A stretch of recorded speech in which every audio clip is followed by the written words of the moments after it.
Ապրիլի 20-ը բանաստեղծ Դանիել Վարուժանի ծննդյան օրն է։ Վշտալի ու դաժան է անցել գրողի մանկությունը։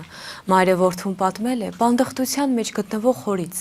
եւ նրա երևակայությունը բորբոքել թուրք ենիչերիների մասին արած պատմություններով։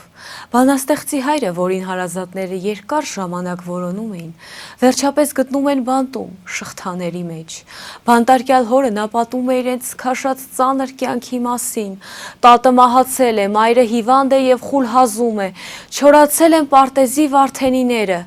ավերվել է հայրական օջախը։ Հայրը մի կերպ ազատվում է բանտից եւ աշխատում Պոլսի ջևանատներից մեկում։ Դպրոցական արձակուրդները պատանին անցեկացնում հոր մոտ եւ ականատես դառնում պանդուխների տառապալի կյանքին։ 1915 թվականի ողբերգական օրերի զոհերից մեկը եղավ Վարուժանը, թողելով հավերժական ու կատարյալ պոեզիա։ Եթե հավանեցիք տեսանյութը, չմոռանաք թողնել մեկնաբանություն։